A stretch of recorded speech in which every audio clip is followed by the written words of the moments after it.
remove opinions from the algorithm and instead you're seeing stories, what you then begin to realize is the people that saw each other as the enemy might find common ground. They might find a way to go, wow, you may live 4,000 miles away from me, but I align with your message. I understand. I've been there too. Or maybe compassion will take place.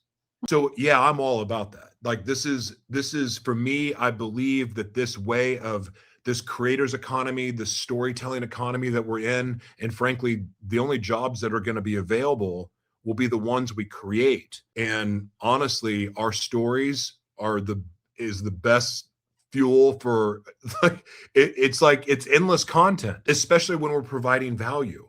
So I'm passionate about this because one, it's an economic development system, yes, but it's also a spiritual system Exactly. that is goes beyond religion, because the truth, at least when we share what's in our heart that's true, has a completely different frequency. It has completely different energy behind it. And odds are it's going to help people heal. So instead of stabbing somebody that's already wounded or ripping open a scab with an opinion, instead of agitating and stoking the fires with some opinion that you got from some influencer that you may or may not know is being paid by a certain country to say such things, somebody that's feeding into the propaganda, well, you start getting away from opinions and start sharing stories. Now all of a sudden you're free from propaganda. And now you're just getting to know people's hearts.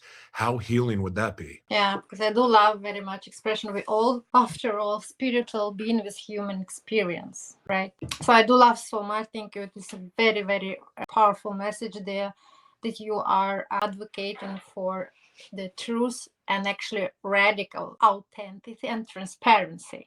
It's basically what you said in your tale. And I guess that actually the diversity of thoughts and approaches and stories, when they're radically truthful and transparent, they are so important. At the same time, we know that they can challenge comfort, right? And then, but sometimes I do believe that discomfort lead to the truth and to the tools which we can transform for the healing methods, right?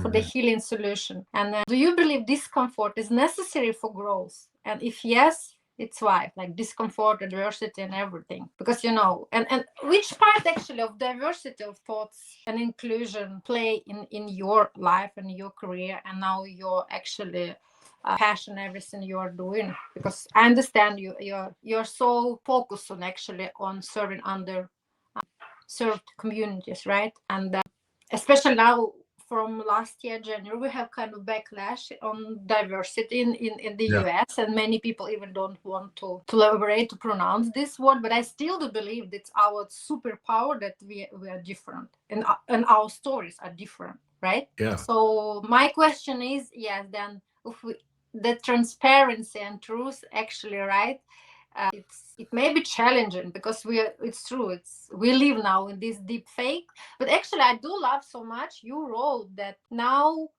it's everything about like sovereign entrepreneur, not corporate man, because we live in digital serfdom, right? Yes, I noticed, I make some notes actually. I can What tell. do you believe we can do with help of AI and with help of technology to have less bias? How technology can be more inclusive? Well, it's all about the training model that it's trained on. And that's one of the problems with, there's a gender bias with AI training.